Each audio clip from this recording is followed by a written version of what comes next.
I've talked a little bit about how it came together and how it fell apart or fizzled out, I should say. But I haven't really talked about the middle part, what I was doing in the nitty gritty of working at Hip Hop DX. So today I'm going to talk a little bit about that. Got out there. I was sleeping on my homie's floor for a bit. Thank you, JT, for letting me do that. Speak easy. We actually have a collab or two out there. Hit him up and he let me sleep on his floor in Anaheim. So I was taking the Amtrak train up and then the red line, one of the lines to work from the train station in LA, getting to work. And so I'd show up and then get to it. I was really grinding. I like to say that I was the most productive intern there because I did output the most articles and got some really popular things going for Hip Hop DX and helped them out too. You know, they gave me the opportunity, but I also really was grinding when I was there and was trying to prove myself, and I definitely did. And so got right to work, was really looking to reach out to different artists in the area and things like that. But I found quickly that you have to have some star power, or you need to be connected with Hip Hop DX or Complex or one of these other Spin Magazine or one of these other places to really get connection. They don't speak to you. These celebrity rappers, they don't speak to you unless like you're famous or you have money or something like that. They're very fake. But got out there, got to work, and writing was talking a lot about Midwest artists, specifically like Wisconsin whenever I could, and then Chicago a lot.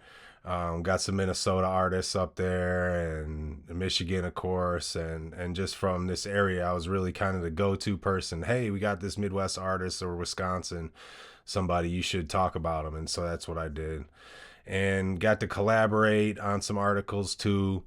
Worked with Andre Grant, Euro Garrett, James Kreisberg, Ock, and Soren Baker, and then the other interns too. Made kind of tighter connection with one of the interns, actually, Jimmy. So yeah, shout out to you, man. We had some good times out there. We actually recorded a little, but I lost that track. I'm sorry to say. We recorded this track, Woodworkers or something like that. Like they're coming out of the woodwork. And yeah, I didn't mean to gas you up or anything like that. It just the track, yeah, it got lost in the mix. But we had some fun out there. We would have artists come through and weed was legal there, so you'd step out and smoke sometimes with people, and artists would want to roll up and see, I don't know, see the writers high or something, and so they want to smoke with you or go down and have a drink. I wasn't drinking at that time, so I wouldn't be drinking, but yeah, I love weed, and it's a very great social substance and also for medicine. So it's really an awesome, yeah, I love marijuana.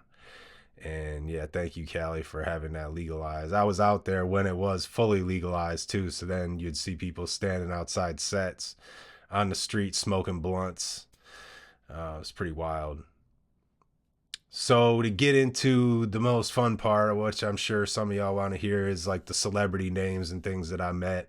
So a lot of artists, man, and they had these DX freestyles that they're doing for a while, and it was on the rooftop freestyles, and so I met several of the artists doing that. They're not necessarily big, but I did meet Audio Push. This is a group that really kind of popularized some of the LA dances when I was in my college years, and the Dougie, definitely the Jerk, Jerk more specifically, and so it was, yeah, it was real smooth getting to meet Audio Push, and B Major came through.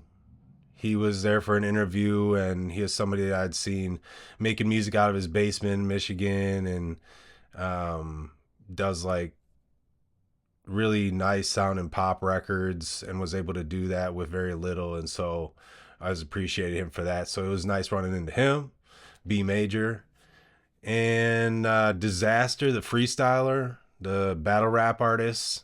Chopped it up with him for a few minutes out on the patio.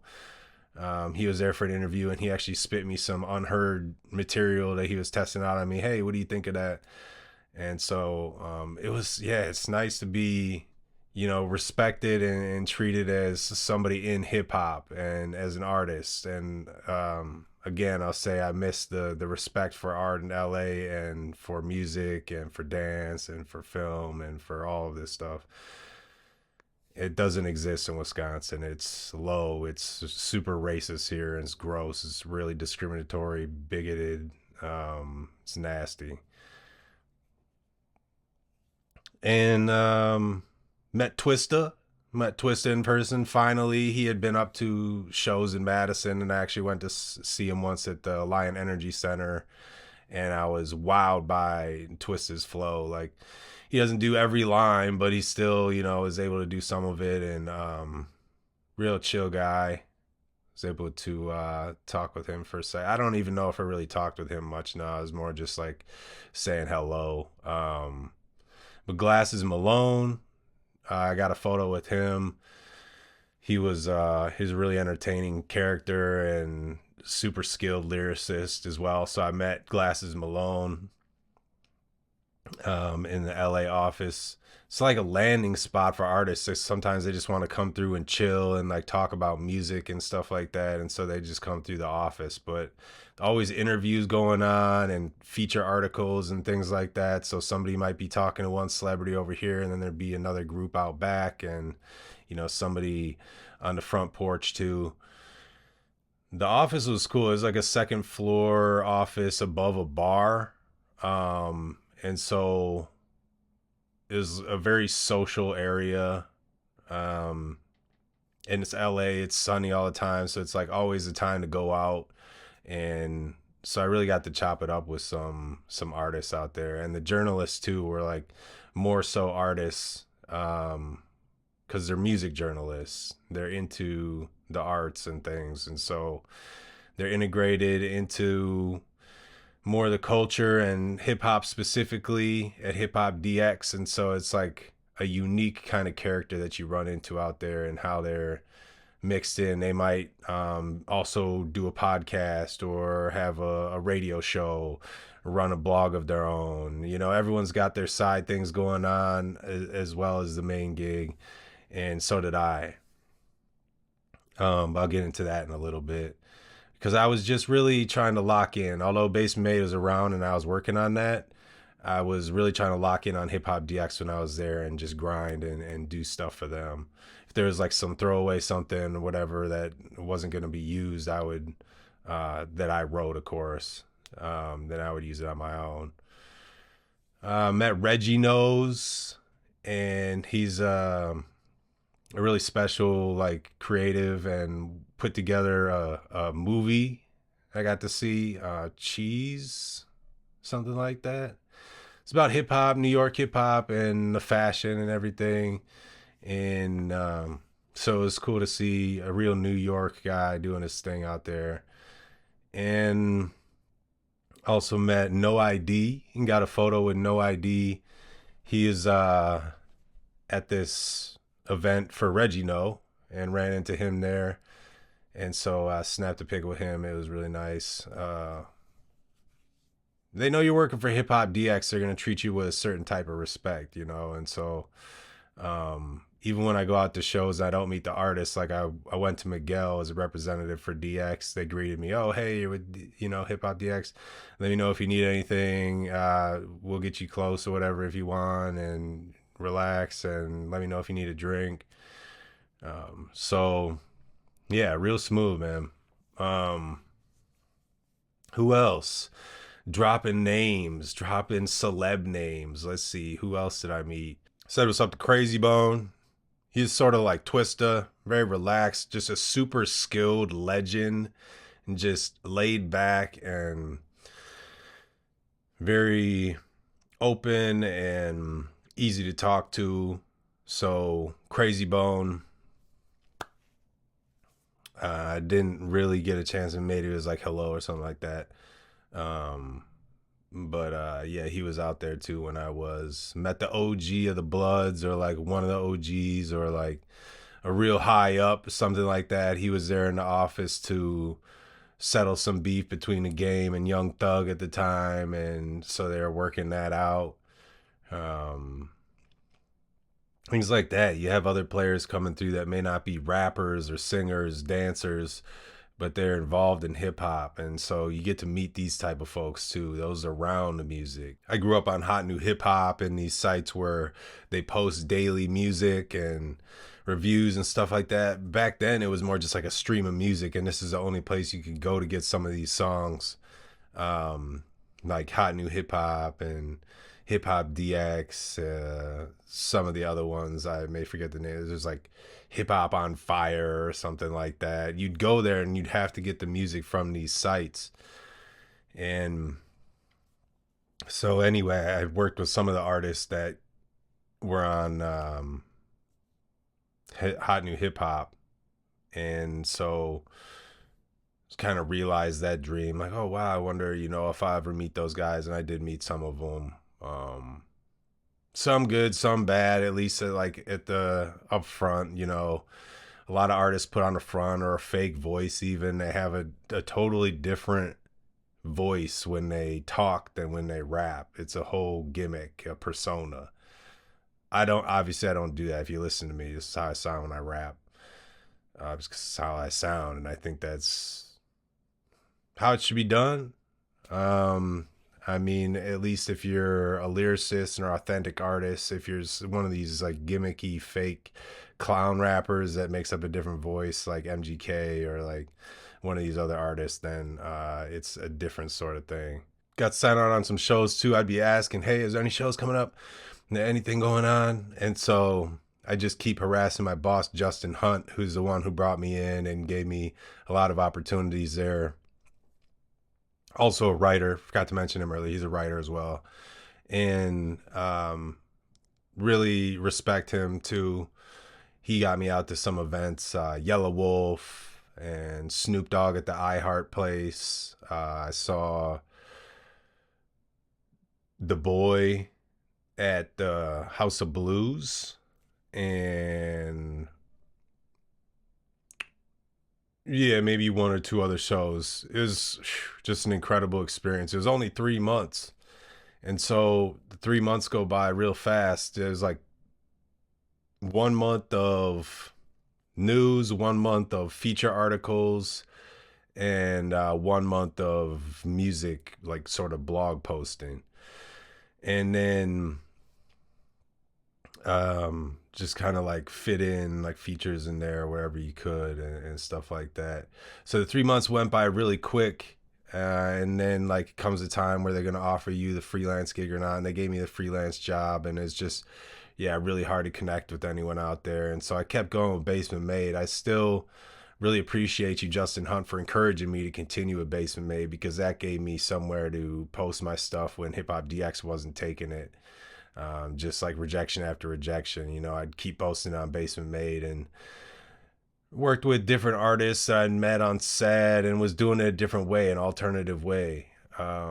Still connecting up with folks from back home and getting some exclusive bits here and there, and they wanted to be posted by me because I was connected with DX. And so even if they didn't get up on the big site, they'd get up on my sort of like launching pad, Basement Made, and that would give them a name. And I saw so many artists that I posted shortly after get opportunities for shows, management deals, they get record deals, all this stuff.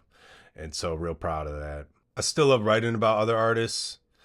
I've been doing a little bit less just because I realize I'm not getting the reciprocated sort of love or appreciation or just respect out of these people. And so, yeah, I mean, Midwest Culture is mostly me right now. It may switch it up and start to talk more about other artists more so, but I'm the most important artist with Midwest Culture. And I have the most to say, the most unique things to say, the most interesting things to say.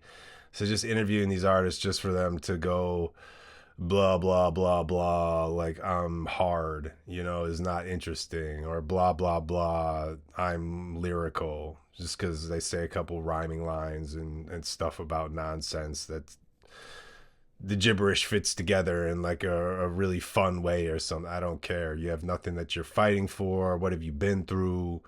What do you stand for? What's the unique style that stands out? There's all these different things that contribute to a skilled and then also quality hip hop artist for me personally. And so it's tough. Like, I do discriminate some based on where I'm from, and that's because we don't really get the spotlight. Obviously, Wisconsin specifically doesn't get the spotlight really at all. It's changing a little bit. I still haven't gotten justice for a glaringly obvious scam that was put on me at a young age, and they just continue to do this throughout my entire career. They've stripped me of any connections I may have had, all the money that I'm owed, all the career possibilities that could have came out of that. So they owe me a lot of money. They owe me money, and they owe me the chance to redeem myself in music, because my name's been slandered and libeled all across the industry and all across the world. Literally, not made up some way in any possible fashion. Literally named, libeled across Earth in different publications. So, yeah, not some fiction like fantasy world rapper thing or whatever. Real life. So I might return to doing more with these rapidy rap rappers. I'll continue to write about them and what they're doing. The passion hasn't gone as far as me and hip hop goes. It's just more so with like rappers. Rappers are really nothing special. Maybe they're slightly better than pop artists or rock. Less racist, maybe not. They play a game, certainly. Hip hop has a heavy, strange influence from the Jewish community, and that's obvious in LA. And so that's that, and we've known that. So hip hop journalism, get into it if you want. I wouldn't get your hopes too high. Do it for yourself. Make sure you find a way to find it fun and inspiring, because hip hop should be inspiring and fun and smart, progressive, not regressive as it is right now. Most of the hip hop right now is very regressive, backwards thinking. It's stupid. It's simple and not worth my time. But I'll continue to lead and be at the forefront of thought, and I hope y'all can keep up.